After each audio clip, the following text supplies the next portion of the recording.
चाहिए तो उनको मुख्यमंत्री की कुर्सी, बनना चाहते हो प्रदेश के मुख्यमंत्री, और कभी कहीं आपने चुनाव के दो चार महीने रहते हैं उनको छोड़ करके पूरे हरियाणा में देखा है? नहीं देखा। तो ये नेता ये कहते हैं हमारी नहीं चलती, हम टिकट नहीं दिला सकते। जब इनको अपनी पत्नी या अपने बेटे या अपने भाई को टिकट दिलानी होती तो इनकी कैसे चल जाती है? बहुत सही कह रहे हैं आप, बहुत सही कह रहे हैं। सोचने का विषय है, सोचने का इनकी कैसे चल जाती है? भाई बाप मुख्यमंत्री, बेटे को आपने जो है चेयरमैन बना दिया, तो उसने कहा भाई और के बंसीलाल का छोरन बनाऊं। केवल इसलिए बात कर रहे हैं कि कांग्रेस हारी, लेकिन इन चार नेताओं की बल्ले बल्ले होगी, बल्ले बल्ले हुई, भले ही हार गई हो पार्टी। और मौलाना कई बार विधायक, शिक्षा मंत्री भी रहे चौधरी भूपेंद्र सिंह हुड्डा की सरकार में, और हरियाणा प्रदेश कांग्रेस के वो अध्यक्ष भी रहे। कई दफा महम कांड पूरे दुनिया में मशहूर हुआ, बिल्कुल। और उसके बाद वो राजनीतिक रूप से एक नेता के रूप में उभरे। तो अपने भाई को, अपनी पत्नी को, अपने बेटे को ही वो टिकट दिलाते हैं। और उसका सबसे बड़ा उदाहरण जयप्रकाश जेपी है। अपने भाई रणधीर सिंह धीरा, जिनको राजनीति का कैसे का भी नहीं पता था, जिनको यही नहीं पता था कि राजनीति करनी कैसे है, ये एक आम घर के युवा ने जेपी के बेटे को चुनाव हरा दिया, और वो पूरे प्रदेश और देश में चर्चा का विषय बन गया। वो ये रही कि रणदीप सिंह सुरजेवाला राजस्थान से जाकर के पार्टी ने उनको राज्यसभा में भेजा, जो एक दौर वो भी था कि दोनों पिता पुत्र दोनों प्रदेश की विधानसभा में थे। साथियों, हरियाणा में कांग्रेस पार्टी की हार जरूर हुई है और सत्ता में बीजेपी काबिज हो गई है, परंतु कांग्रेस के कुछ नेता ऐसे हैं जिनकी पौबारा हो गई है। और वो पोबारा क्यों हुई है? क्योंकि देखिए साथियों, कोई भी हो, चाहे नेता हो, चाहे हम आम आदमी की बात करें, हर इंसान की एक चाहत होती है कि मेरे बाद मेरी जो आने वाली पीढ़ी है वो मेरा स्थान ले ले, और जो व्यवसाय, जो कारोबार जो मैं करता हूं उसमें अच्छे से स्थापित हो जाए, तो मेरी जिंदगी सफल हो जाएगी, ऐसा प्रत्येक व्यक्ति सोचता है। ऐसा ही हरियाणा के अंदर हुआ। यह जो नेता हैं, इनकी आने वाली पीढ़ी आने वाले समय के लिए सत्ता में पदार्पण कर चुकी है। और वो कौन कौन से नेता हैं, यह सारी बात हमें बताएंगे वरिष्ठ पत्रकार और राजनीतिक विश्लेषक प्रद्युमन जोशीला जी। प्रद्युमन भाई राम राम। राम राम जी, सभी दर्शकों को नमस्कार, राम राम।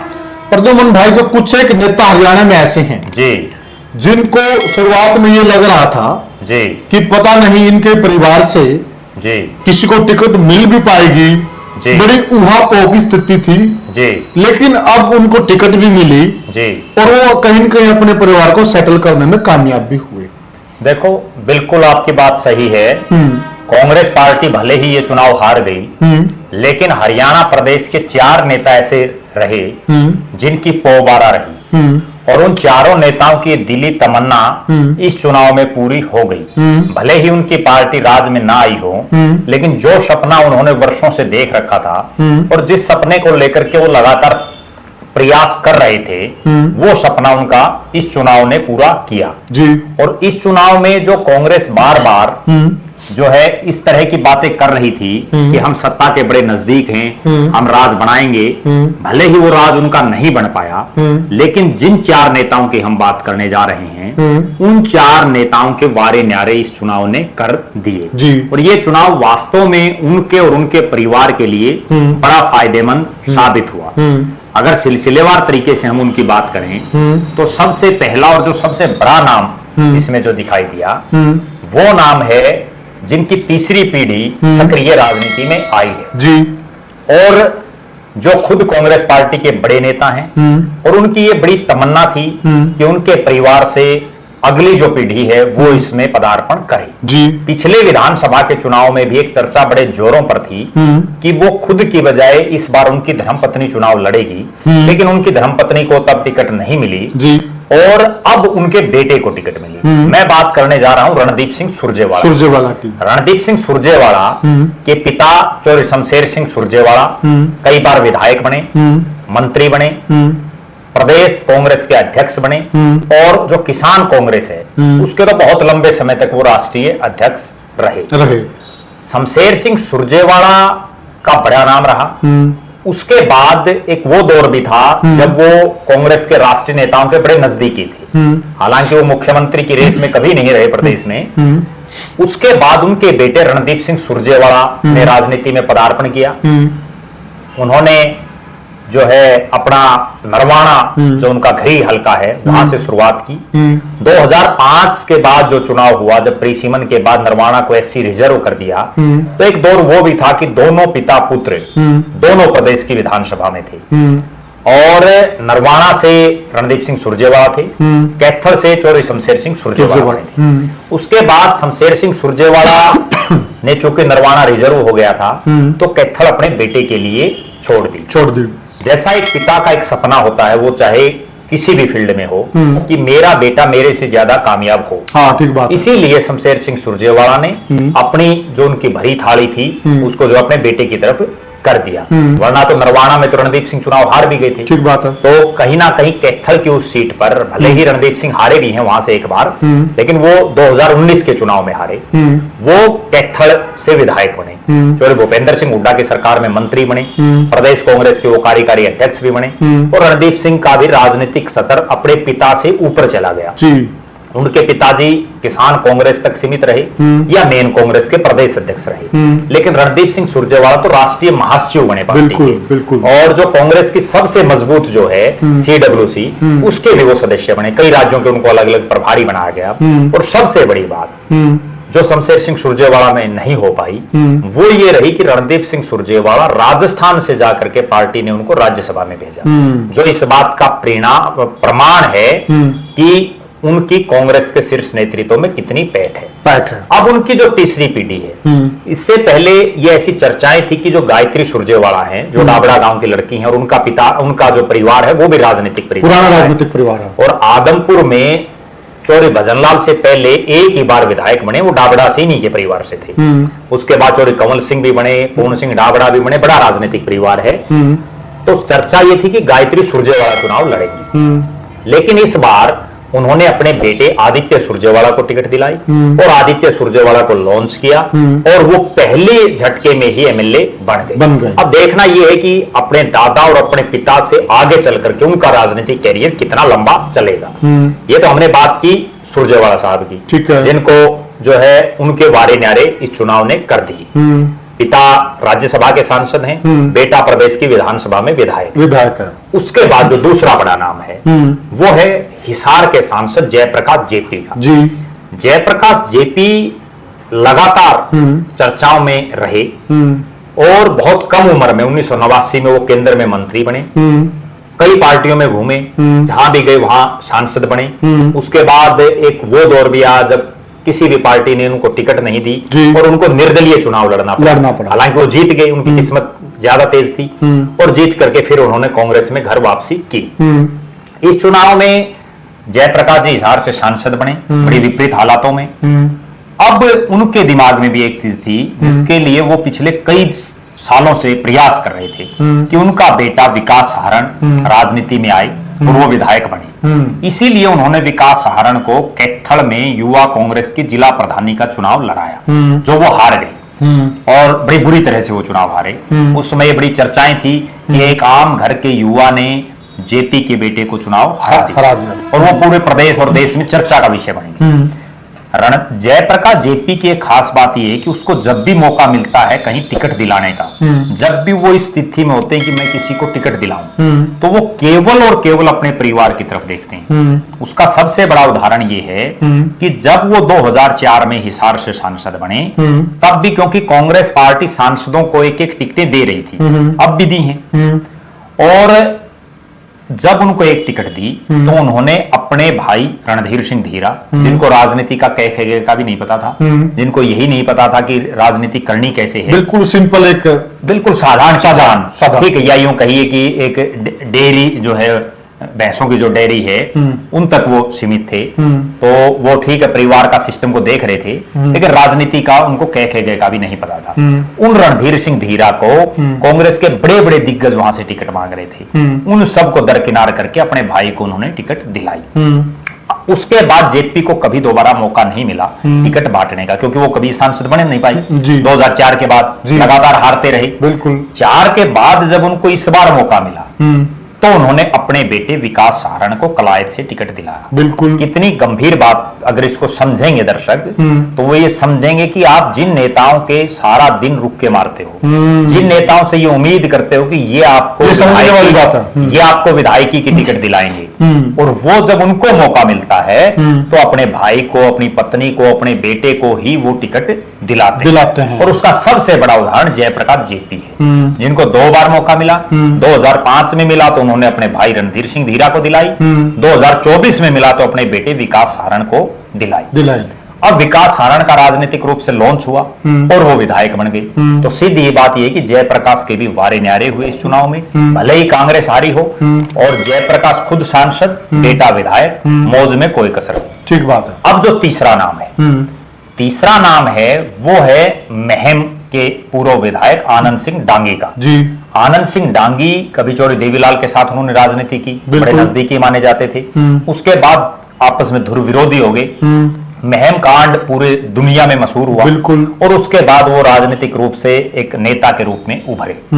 आनंद सिंह डांगी चूंकि बुजुर्ग हो चुके थे तो उनका भी दिमाग में ये थी कि मैं मेरे बेटे को टिकट दिलाऊं। और चूंकि ये जो दोनों नेताओं का जिन्हें हमने जिक्र किया है, चाहे आदित्य सुरजेवाला हो और चाहे विकास सहारण हो, वो राजनीतिक रूप से इतने एक्टिव नहीं थे। लेकिन बलराम डांगी पिछले 20 साल के आसपास से महम विधानसभा क्षेत्र में सक्रिय था। और उनकी हर बार ये इच्छा थी कि मेरी जगह मेरा बेटा चुनाव लड़े, आनंद सिंह डांगी की।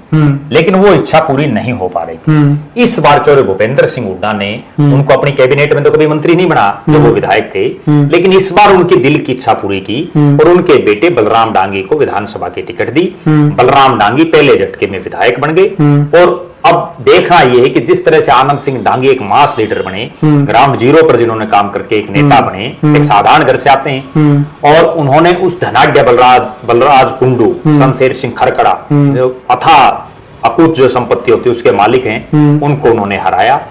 और बलराम डांगी के विधायक बनने के बाद आनंद सिंह डांगी की भी दोबारा हुई। ये 3 नेता तो ऐसे हैं जिन्होंने अपने अपने बेटों को सेट किया जी।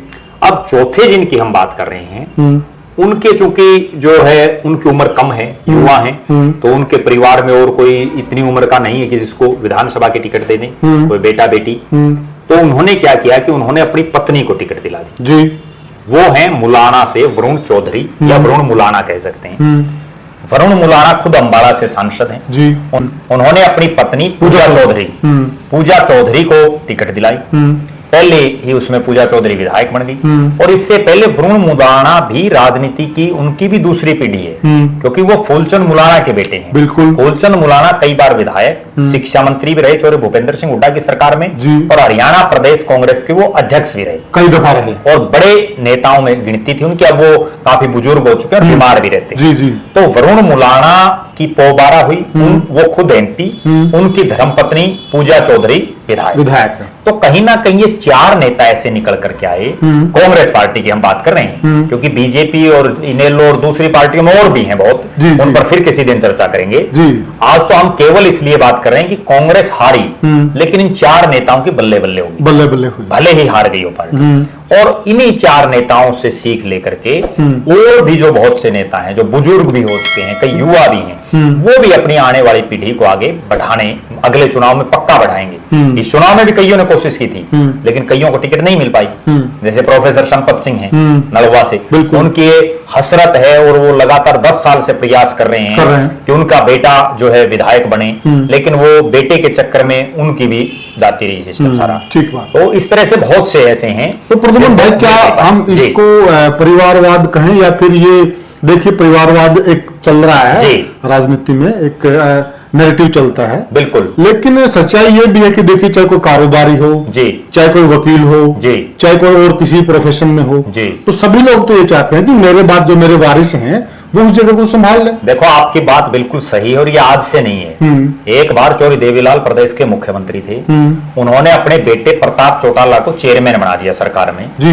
तो एक बड़े पत्रकार हैं, वो उनके पास गए तो उन्होंने कहा कि चौधरी साहब आपने जो है अपने बेटे को चेयरमैन बना दिया, चूंकि प्रश्न तो खड़ा होगा भाई, बाप मुख्यमंत्री, बेटे को आपने जो है चेयरमैन बना दिया। तो उसने कहा भाई और के बंसीलाल का छोरे न बनाऊं। ठीक बात है, मैं मेरे छोरे से बनाऊंगा। हाँ बिल्कुल। तो वही है कि जेपी यूं थोड़ी चाहेगा कि वो किसी दूसरे के थोड़ा नया टिकट मिल जाए, या रणदीप सिंह सुरजेवाला यूं थोड़ी चाहे। आपको एक बड़ी गंभीर बात मैं बताता हूं, और उसको जब ये नेता जो टिकटार्थी टाइप के नेता वो जब सुनेंगे तो उनके भी कान खड़े हो जाएंगे। ये नेता ये कहते हैं जब इनके पास कोई टिकट मांगने के लिए जाता है, बहुत से टिकटार्थी जो इस हमारे शो को देख रहे हैं वो भी गए होंगे टिकट मांगने, तो ये नेता ये कहते हैं भाई हमारी नहीं चलती, हम टिकट नहीं दिला सकते। जब इनको अपनी पत्नी या अपने बेटे या अपने भाई को टिकट दिलानी होती तो इनकी कैसे चल जाती है? बहुत सही कह रहे हैं आप, बहुत सही कह रहे हैं। सोचने का विषय है, सोचने का इनकी कैसे चल जाती है? जब इनके ऊपर, खुद के ऊपर बात आती, खुद के परिवार पर बात आती है, तब ये कैसे चला लेते हैं, कैसे इनकी चल जाती है, ये सोचने का विषय। आप भी सोचिएगा। तो साथियों, गंभीर बात मैं बताऊं, रणदीप सिंह सुरजेवाला इतने बड़े नेता हैं, वो ये बताएं कि उन्होंने कितने लोगों को और टिकट दिलाई 90 में से। इससे पिछली योजना भी रणदीप सिंह सुरजेवाला बड़े नेता थे, तब उनके जो बेटे थे उनकी उम्र नहीं थी, वरना तो पिछली बार भी लड़ा देते। या वो उस टाइम पे राज्यसभा के सांसद नहीं थे, उनका खुद का लड़ना मजबूरी थी। रणदीप के लिए तो कई किस्से सुनने में आते हैं, बड़े मशहूर हैं, कि किसी ने उनको पर्ची बना के दे दी कि हमारे लिए आप प्रयास कीजिएगा, और सुनने में आया कि वो पर्ची जेब में ही रख ली उन्होंने, वो खोल कर भी नहीं देखी।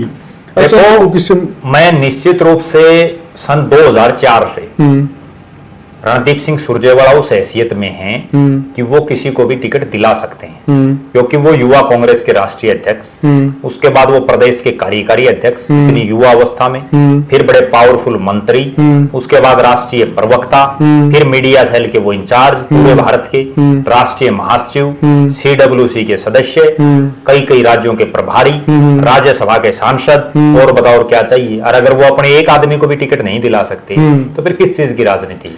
साथियों, सिंगल नाम है पूरी हरियाणा की राजनीति में, जिसको हम ये कह दें कि इस नेता ने किसी नेता को आगे नहीं बढ़ाया है। वैसे तो अनेकों नेता हैं, लेकिन रणदीप के लिए खासकर कहा जाता है, क्योंकि आप भी नजर डालिएगा पूरे हरियाणा में, आपको शायद ढूंढने से मुश्किल से कोई ऐसा व्यक्ति मिले जिसको टिकट इन्होंने दिलाई हो। वो इक्का दुक्का, जैसे पिछली बार पुंडरी से इन्होंने दिला दी सतबीर बाणा को, ठीक है, वो 90 में से अगर एक दिला दी इतने बड़े नेता ने, और वो भी इतने सालों में, तो कोई वो मायने नहीं रखता। वो ठीक है, एक अच्छा वो भी हारी हुई सीट थी इसलिए मिल गई टिकट, वो सतबीर बाणा भी चुनाव हार गए। तो और ये भी सुनने में आता है, इन पे एक आरोप ये भी लगता है कि ये अधिकतर उन्हीं लोगों को टिकट दिलवाते हैं जो जीत ना पाए।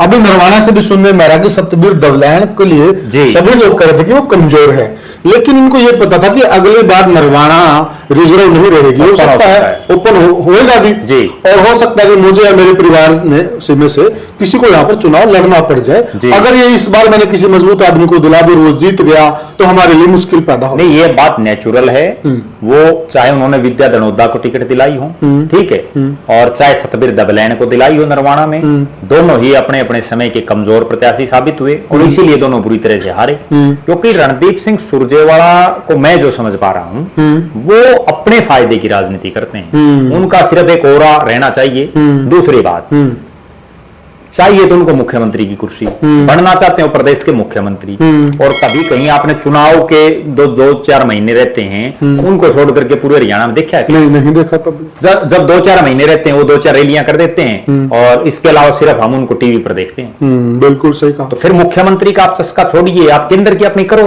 राजनीति, जमीनी नेता नहीं जी। और वही हकीकत जयप्रकाश जेपी की है। जयप्रकाश जेपी ने हिसार लोकसभा में कितने नेताओं को थापी मार रखी थी कि मैं आपको टिकट दिलाऊंगा, मैं आपको, कई तो नई गाड़ी ले आए थे, ठीक है, जिनका जुगाड़ नहीं था वो भी कच्ची गाड़ी ले आए थे नई, ठीक है, अब वो सारे रोडों पे हैं, ठीक है जी।